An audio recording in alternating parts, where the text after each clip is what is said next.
नमस्कार साथियों, इस वक्त मैं मौजूद हूं दिल्ली के जंतर मंतर पर और मेरे साथ मौजूद हैं स्वामी जी। स्वामी जी किसी ना नाम के मोहताज है ना किसी पहचान के मोहताज है।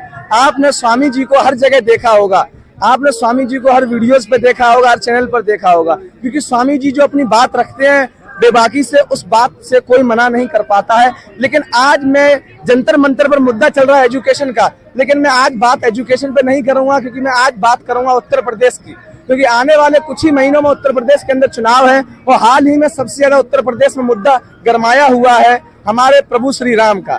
तो आइए जानते हैं स्वामी जी से, स्वामी जी की जुबानी, या ये असली सनातनी है या फिर वो असली सनातनी है। भगवाधारी की जुबानी जानते हैं, ये असली भगवाधारी या फिर वो असली भगवाधारी है। तो बताइए स्वामी। देखिए, सनातन संस्कृति बहुत फ्लेक्सिबल है बेटा, आप इसको गहराई से समझिए। एक सिखों में एक जो सेवादार बनता है, वो कहते हैं कि भाई अब गुरु मान्यो ग्रंथ, अब हमारा कोई संत महात्मा नहीं होगा, सब सेवादार। बड़े परिश्रम से वहां तक पहुंचता सेवादार बनकर, गुरुद्वारे का जो प्रबंधन करता है, राइट। इस्लाम के अंदर जो शहर काजी बनता है, बहुत कठिन प्रक्रिया से गुजरता हुआ बनता है जी। ऐसे ही पास्टर बनता है ईसाइयों में, वो भी बहुत जटिल प्रक्रिया से बनके।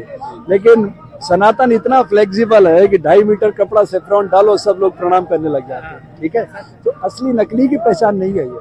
आपने जो प्रश्न किया, मूल उत्तर प्रदेश है ना, और उत्तर प्रदेश में राम मंदिर बना, ये एक मॉडल था नाग कंपनी का, नरेंद्र अमित गौतम अडानी कंपनी का, कि सत्ता से धन और धन से सत्ता कैसे इस सिस्टम पे काबिज होना है, वो कर चुके हैं, ठीक है। लेकिन अगर राम मंदिर की जांच अगर फ्री हैंड कर दिया जाए योगी आदित्यनाथ जी को, 24 घंटे में सारी जांच, दूध का दूध पानी का पानी हो सकता है। वो एक साधु है, लेकिन साधु अभी किसी और डोर से चल रहा है।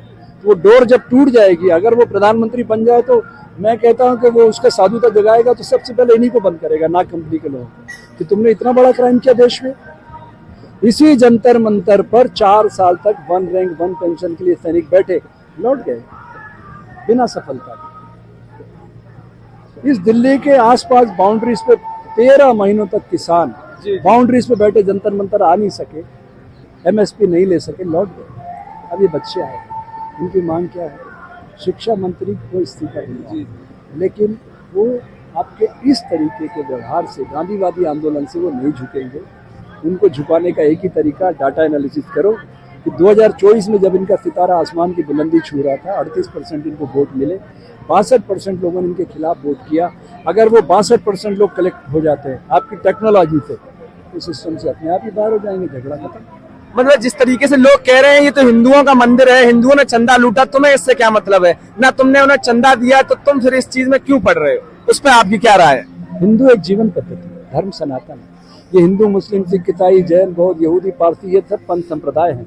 इनका धर्म से कोई लेना नहीं। धर्म सनातन है, और सनातन ये प्रकृति है जो अनादि है, पंचमहाभूत, 3 गुणों से सुसज्जित है। तो अभी क्या इनका तमोगुण बढ़ा हुआ है, इसलिए ऐसा लग रहा है। जिस दिन सतोगुण बढ़ेगा, इनको अपने आप पे पश्चाताप होगा। जैसे कि धीरेन्द्र शास्त्री हैं, बड़े बाबा हैं और उत्तर प्रदेश के बाहुबली नेता हैं ब्रजभूषण शरण सिंह, उन्होंने कहा है कि मैं नाम लूंगा तो मैं भी खतरे में आ जाऊंगा, ये बहुत ज्यादा बड़े लोग हैं। नहीं, ब्रजभूषण जी ने तो बहुत पहले कह दिया, वो तो कह ही रहे हैं कि अगर ये गलती करेंगे तो मैं फिर बोलूंगा। अब दूसरा जो जिस बच्चे का नाम लिया, धीरेन्द्र शास्त्री, हाँ वो बच्चा ही है, मतलब वो अभी काका गा भी नहीं जानता धर्म के बारे में, ठीक है। दुकान चलाना अलग बात है। धर्म एक बहुत व्यापक शब्द है। जैसे सैनिक राष्ट्र की सुरक्षा करेगा, व्यवसायी उद्योग को उन्नत करेगा, शिक्षक समाज का निर्माण करेगा, साधु समाज की सोई चेतना जगाएगा, ये धर्म का व्यापक स्वरूप है। तो ये लोग तो ये सरकार के मतलब पाले हुए गुर्गे हैं, उन्हीं की भाषा बोलेंगे। तो अगर आप सरकार से, उत्तर प्रदेश की सरकार से 2 लाइनों में कुछ कहना चाहेंगे राम मंदिर को लेके, वहाँ की व्यवस्था को लेके, कानून व्यवस्था को लेके, प्रेजेंट टाइम में उत्तर प्रदेश, आप 2 लाइनों में उत्तर प्रदेश सरकार से क्या कहना चाहेंगे? मैं योगी आदित्यनाथ जी को प्रधानमंत्री देखना चाहता हूँ, और अखिलेश यादव को उत्तर प्रदेश का मुख्यमंत्री देखना चाहता हूँ। और जो अयोध्या के फरमान से वो कह रहे हैं कि चंदा चोरी में कांग्रेस और समाजवादी पार्टी का हाथ है।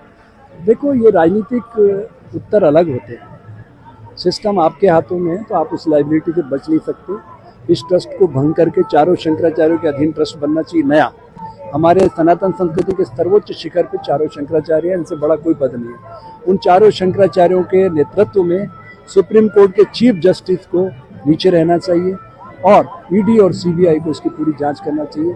तो पारदर्शिता के साथ ये सच सामने आ सकेगा कि असली अपराधी कौन है। एक और बात बाबा जी आपसे पूछना चाह रहा हूं कि आए दिन उत्तर प्रदेश के अंदर या फिर पूरे देश के अंदर मुसलमानों की मॉब लिंचिंग गाय के नाम पर हो रही है, लेकिन अभी आपने हाल ही में देखा होगा पूरा मुस्लिम समाज गाय को राष्ट्रमाता घोषित करने में लगा हुआ है। कह रहा है कि हम अपनी तरफ से पूरी कोशिश कर रहे हैं कि आप गाय को राष्ट्रमाता घोषित करिए, लेकिन ये कह रहे हैं कि हम गाय को राष्ट्रमाता घोषित नहीं कर पाए, गाय तो हमारी स्टार्टिंग से ही माता है। उस पर आपकी क्या राय है? देखिए, ये करीब 25 साल पुरानी बात है। मैं हैदराबाद गया था, गोशामेल से हमने प्रोटेस्ट किया था, मुख्यमंत्री को ज्ञापन दिया और 25,000 गाय काटी जा रही थी विश्व रिकॉर्ड बनाने के लिए। ये रामभद्राचार्य जी भी हमारे साथ थे। तो वहाँ के मुख्यमंत्री ने मुझे एक बहुत अच्छी बात कही थी कि स्वामी जी, हम आपका बहुत आदर करते हैं, आप यहाँ तक चल के आए हैं, आप गाय के मूत्र से और गोबर से 500 रुपये रोज का उत्पादन पैदा कर दो। 25 साल पहले ये काटने वाले हाथ पालने लग जाएंगे। देखिए, गाय काटता कौन है? मुसलमान। उसको पालता कौन है? हिंदू। तो देता कौन है उसको? हिंदू देता ना। तो कभी आपने उसकी मजबूरी का आकलन किया कि वो उसको क्यों दे रहा है? उसकी मजबूरी है कि जब अपना पेट ही नहीं भर पा रहा तो गाय का पेट कैसे भरेगा? तो समस्या तो आर्थिक है। उस अर्थ प्रबंधन को ठीक कर लिया जाए तो गाय कटना बंद हो जाएगी, लोग सब प्यार करेंगे इससे। इतनी सी बात।